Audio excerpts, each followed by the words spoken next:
Well, I don't know if there's anybody out there listening right now, but I just thought I'd open up the live stream a couple minutes early, and just to make sure kind of the camera's working, the mic's working, if I'm working.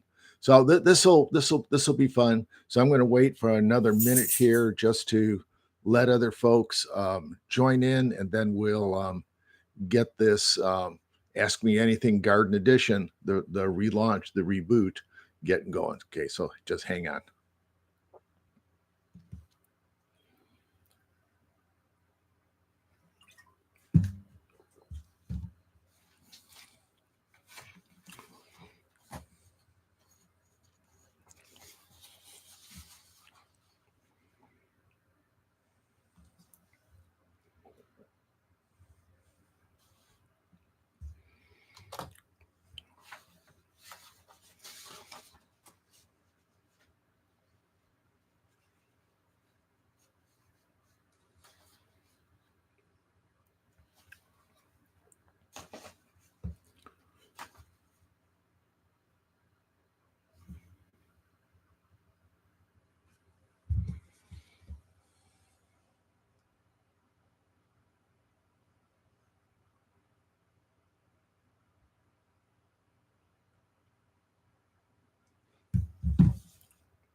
Well, okay, I've got my computer tells me it is 10 o'clock. So let's go ahead and get started. Hey, if you're out there or if you haven't got there and you're going to listen to the replay of this, welcome back to the Ask Me Anything Garden Edition. I'm Dr. Gary Bachman, and we used to do these on a monthly basis back before I retired when I was an extension horticulturist with Mississippi State University, and always had a good time with it. This go around, I don't have my my former producer Ellen Graves handling all the behind the scenes action and questions. I'm doing it. I'm doing it all myself here today. So we're going to see how it goes. If there are questions out there, you can go ahead and put them in the chat, or if you're just listening, why don't you just say hi, in the chat, and we can see how that works. I've got several questions that have been sent in already from folks, a couple of Earthbox questions, a couple of tomato questions. And I'm just going to go ahead and talk about kind of what's happening in my garden now, what looks good, what didn't look good, what did we have problems with this year, which there were tons of problems in the garden this year. But what I want to do is, let's just go ahead. I'm just going to jump in and look at a couple of the questions that have been sent in previously earlier this week. My good friend Alan Owens, he sent in the question, what is my favorite fertilizer practice or practices for the best tomato production? And I know Alan sent that because, man, that is a loaded question. There's a bunch of different ways to go ahead and fertilize tomatoes for good production. Myself, I use the Earthbox system. If you've followed any of the videos that we've done over the last 5 or 6 or 7, I think maybe we've even started doing videos about 2012, 2013, is we grow in the Earthbox system. I am sold on that, and I can talk till next Tuesday on Earthboxes, but we don't have enough time for that. But as far as good fertilizer practices, and be it in Earthboxes or containers or in the ground, one of the main things that you need to do is make sure that there's available calcium. And generally, what I use in the Earthboxes is dolomite, and it's pretty easy to do in the Earthbox system. I don't need a soil test for that. If you're growing in ground, you really need to have a soil test done to let you know pH and calcium levels and the like. But having adequate calcium available to the plant will help ward off blossom end rot. It's not the cure-all, because Blossomendrot it's actually a calcium deficiency within the cells, but it's dependent on the water status of those cells. So if those cells are dry, and if your garden is dry, chances are you're going to run into Blossomendrot. Or if your moisture, you go from real moist to real dry, real moist to real dry, and you get this cycling, then you can have Blossomendrot. So basically, Blossomendrot, the best way to get to keep that at bay is consistent watering. Make sure that root zone is consistently moist, and that's one of the reasons I like the Earthbox system. As far as other fertilizers, I mean, you can go organic, you can go the synthetic ag grades, you can go with Osmocote, the controlled release. To me, however you want to supply the nutrition, that's up to the individual gardener, but the nutrition has to be adequate. You have to have enough nitrogen, potassium, phosphorus, calcium, the micronutrients. They have to be available to the plant. Part of that is making sure they're available is soil pH. That's why soil testing is important. Proper dolomite, proper lime applications to keep the soil pH in that sweet spot, so the plant can take up the nutrients. It's also important, like once a month, an extension has recommended this for years and years and years, is to side dress with calcium nitrate about once a month through the growing system, no matter what you've already applied to the plant or applied to the ground, applied to the growing system. The calcium nitrate, what that does, it makes nitrogen readily available during times when the plants are feeding heavily. And tomato production, those plants are heavy feeders, so you have to maintain the nutrition. But it also keeps calcium readily available. There are calcium sprays that you can put on a tomato plant and other plants, but the calcium isn't mobile. Once it's absorbed by the leaf, it doesn't move through the plant. Calcium needs to be taken up through the root system, and then it's distributed to the parts of the plant where the calcium is needed at that particular time in the growing system. I see we got a couple of people watching here. I kind of like this YouTube live stream. I get a little bit of data about what's going on. So if you want to just pop into the chat and just say, hey, where are you at? Because it's always kind of interesting to see where gardeners are at when they're listening to somebody drone on and on about gardening. Hey, I know me. Okay. Other fertilization practices with tomatoes, it really gets back to just maintaining the nutrition at an optimal level for the plant. So we'll just go ahead and leave that there.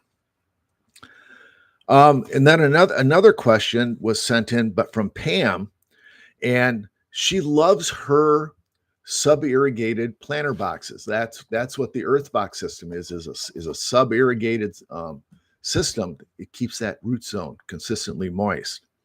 And her question is, do I find that tomatoes need additional fertilizers later on? What other tips can you share about growing in these Earthbox type containers?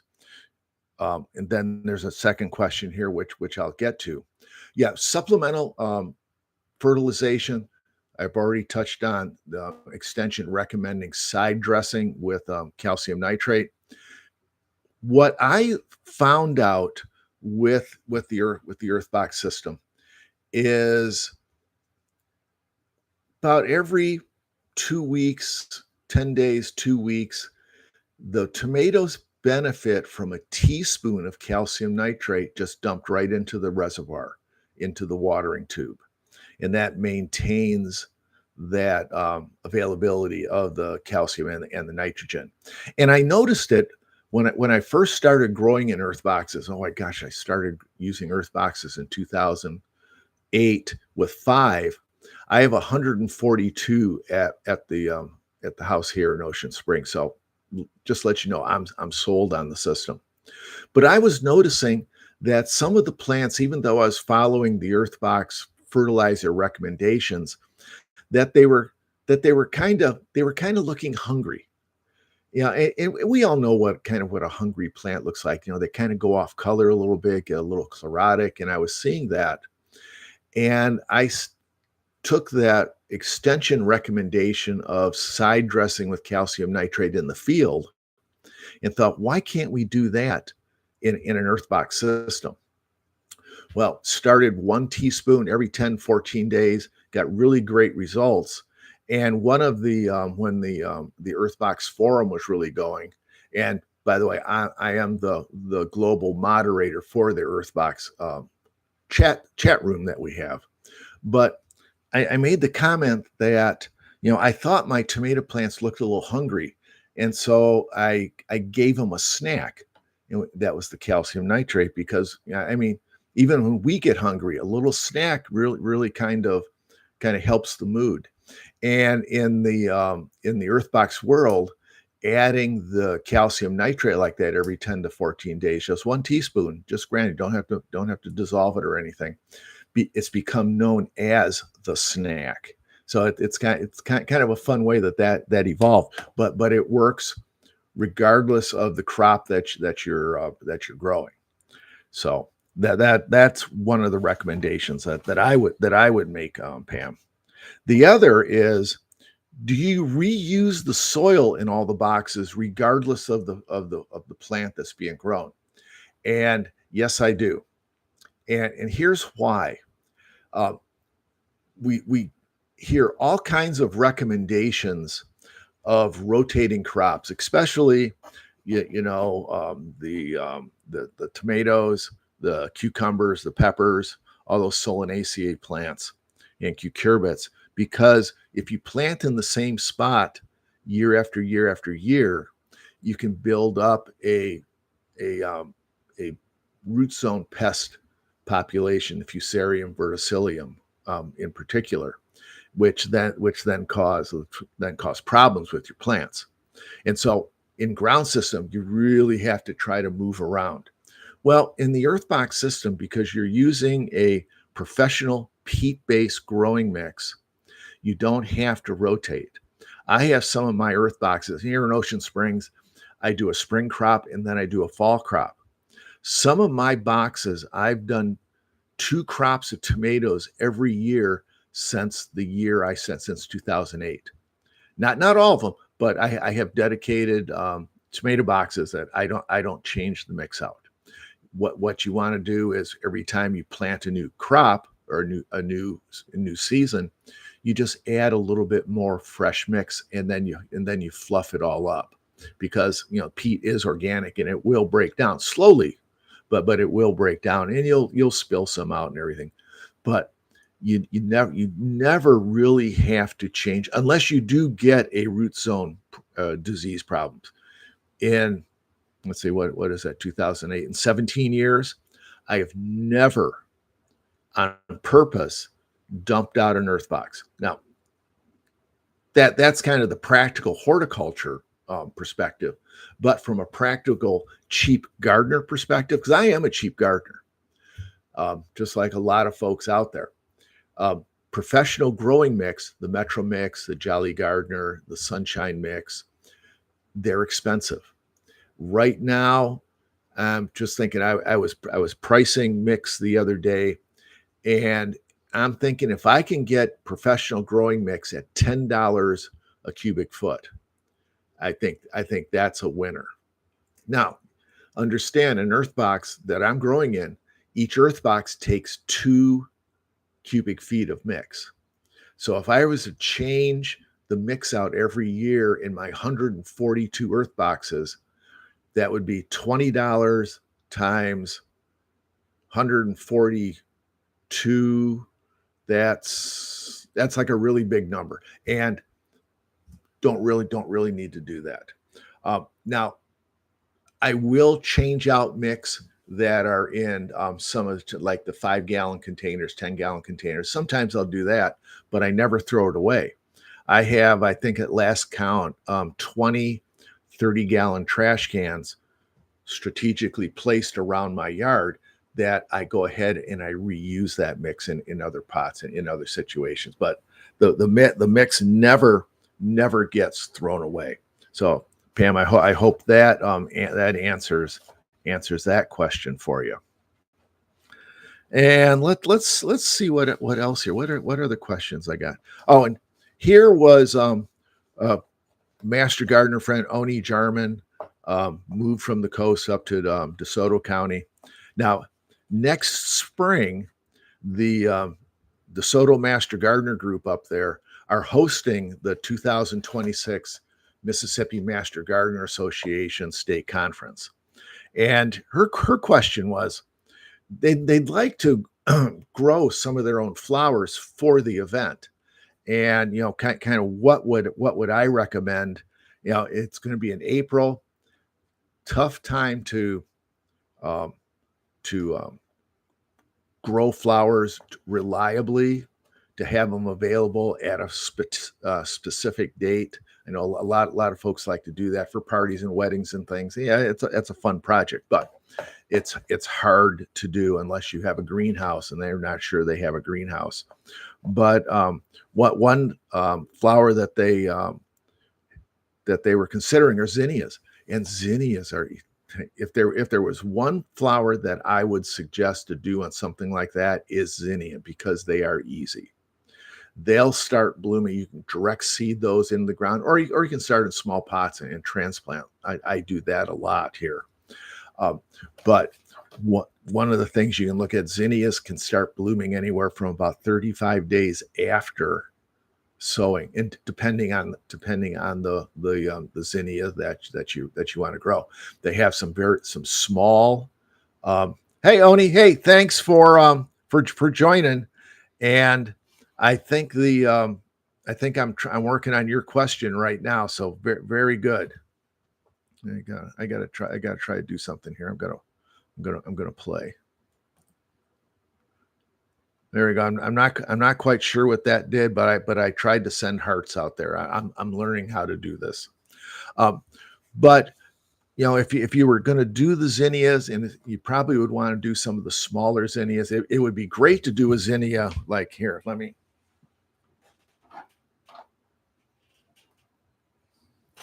It would be great to do a zinnia, something like this. These big cutting zinnias.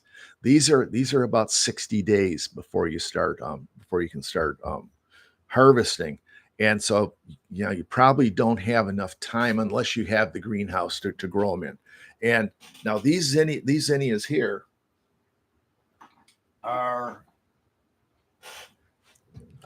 stems that I cut out of my garden about 30 minutes ago. I love zinnias. I grow a whole bunch of zinnias every year. And in fact, I do have a seed store that I've started since I retired, and I do have zinnias available. I'll throw the link into the chat. Let me, while I think about that, let me figure out how to do that right now. So just hang on. This is where it's great to have a producer that I could just say, "Hey, Ellen, this is what I need," and she would make it happen. Not now, since I'm my own producer, I've got to do it, and so things make it a little awkward as far as accomplishing tasks.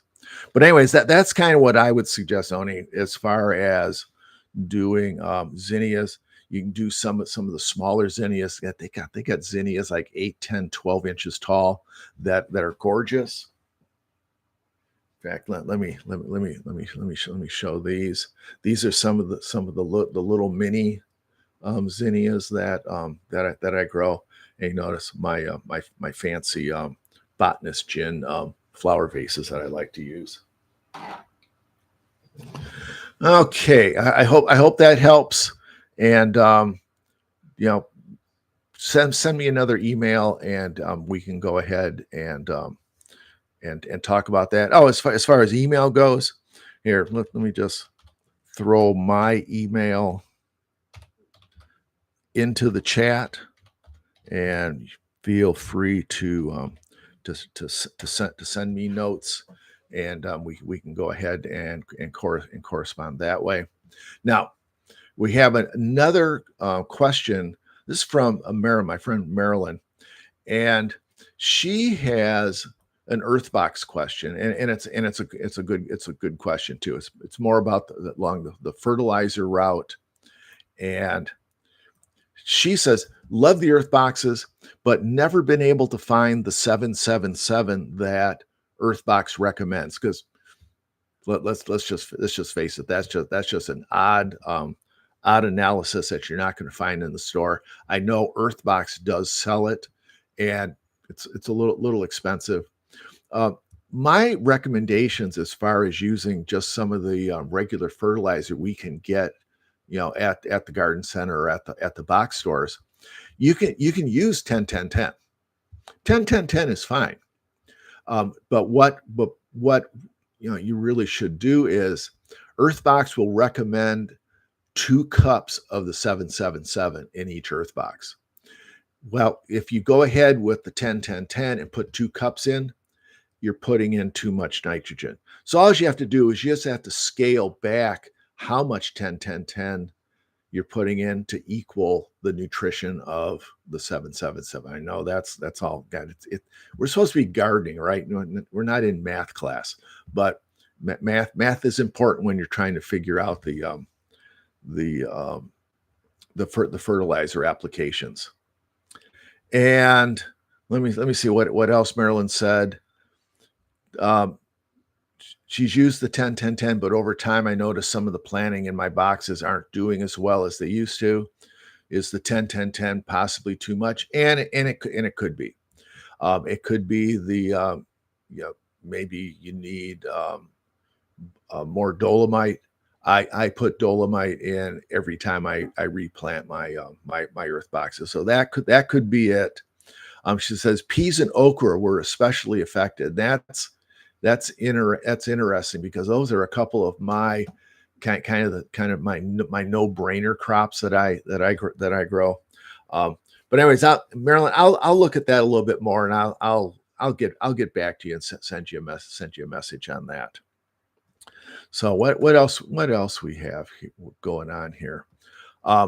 Things that are going on in my garden now. Really kind of like September started to get a little cooler, and so that takes a lot of the stress off the plants. I'll tell you right now, my peppers, and I've got some peppers here. My peppers, I grow all kinds of specialty peppers. Let's see here. Let me do it like this. Specialty peppers. The dark ones over here, these are aji panca. The ones in the middle are aji margateno reds. And over here on this side, believe it or not, that's a paprika pepper. It's an old heirloom from Eastern Europe, and I'm going to butcher the name, but it's Szegeri. That's how I pronounce it. But it's Szegeri. Szegeri, I guess. But the peppers are really going good, and I've always considered the fall of the year to be much better pepper production, better looking plants.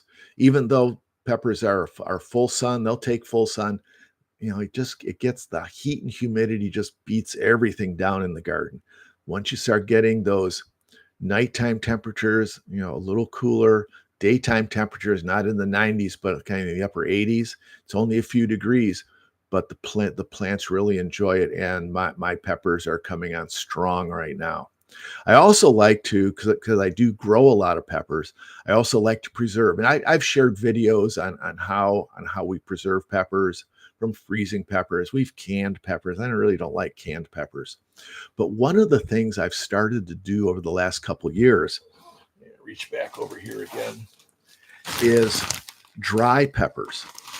And I've done videos where, let's see here. This is kind of awkward here. Let me do it like that. And I think we can still work.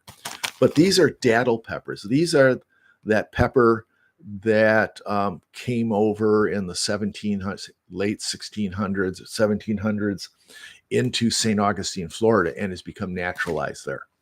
And these are fantastic pepper, but these are dry. I don't know. Can you hear that? These are dry, and what I do then is I grind them and I store them. But I also have some dried peppers that are available in the at Heritage Cottage Seeds, and that's that datil pepper, all ground for culinary use, and just sprinkle it on there. So that's kind of a fun project that I'm doing. But the dehydrators that I use aren't those round ones that you find at Walmart. These are I have a couple of dehydrator from the Excalibur company. They have 9 shelves. They have thermostats on them, so you can adjust the temperature. A lot of the cheaper, and I'm going to say they're not cheap, but a lot of the less expensive, put it that way, dehydrators, the temperature is too high. Datil peppers like this, they are kind of a yellow orangey pepper. I dry all the peppers at 115 degrees. Takes about 36 hours, but it maintains the color, and you can see the color on that finely ground datil pepper is maintained. I think that's important, because we do eat with our eyes, with whether it's spices or preserved veggies from the garden. That's an important aspect for me. Let me see what else do we have going. Oh, I was going to tell you the peppers are liking the moderating temperatures. The zinnias are also liking, and you can see the zinnias back here, the ones that I showed close-ups of earlier, that they like the temperatures. I think October is probably the best month for growing zinnias. A lot of things like that fall season much better than the spring and the summer season. So that's a positive. Tomato production. My tomatoes, even though I like to grow tomatoes, I don't like to eat tomatoes, but I do like to grow tomatoes. This year, last year were just hard seasons for growing the bigger tomatoes, the 8, 10, 12 ounce tomatoes. Over the past 4 years, I have become fascinated with growing the micro or the dwarf tomatoes, the tomato plants that only get 12 inches high, 15 inches high, that produce full-size cherry tomatoes. I think that's the way to go, that we're going to be concentrating more on growing that type of tomato than the work that goes into growing a bigger tomato. The bigger tomatoes, they have to stay on the plant longer. The cherry tomatoes don't seem to have as much disease issues. The tomatoes ripen faster, and I just think it's easier to grow these dwarf micros. And in fact, this fall, I've got a kind of a trellis over on the side of the house, and I've shown a video earlier of me planting this, but I've got these little dwarf micro tomatoes on the trellis, growing in hanging baskets. I think it's a great plant to grow wherever. You don't have to stake them; that they'll hold themselves up. I have had some kind of fall over because the fruit production is so high, so prolific, and I've bought some, like these little fancy little ring supporters that I grow the plants in and let them, and they can kind of support themselves on the ring. So anyways, that's about all that that I have going on. I will say that you do know that I am a fan of Farmers Defense, the sleeves, the hats. Farmers Defense has a great sale going on right now. I'll drop that into the comments on this. That buy 2 sets of sleeves, get 3 pairs of their gloves. Their gloves are fantastic. Get 3 pairs of gloves, buy 2 sets of sleeves, and I'll put my affiliate link in there. I will again remind you that I do have Heritage Cottage seeds. I've dropped the link into the comments here. Primarily unusual, hard to find peppers, hard to find tomatoes. All the dwarf tomatoes. I've got a great okra called Baby Bubba. I've done videos on it. I'll need to bump those up to the top, but an okra plant that only gets 24 inches tall, 30 inches tall, that you don't have to reach up into the plant to harvest. You reach down from the top, and it makes it much easier. It's a great okra that I've been growing for the last couple years. It's really a game changer. So with that, thanks for the folks that did drop in. We'll do this again. I don't know if we'll do this once a month or every 2 weeks.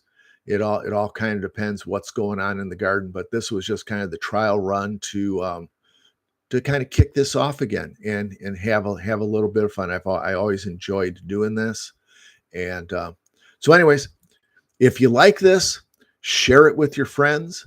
Go ahead and subscribe to the Heritage Cottage Urban Farm YouTube page. Keep up to date with the videos that we're doing there, and I appreciate everybody. And hey, we'll do this again. Thanks a lot. We'll see you guys later.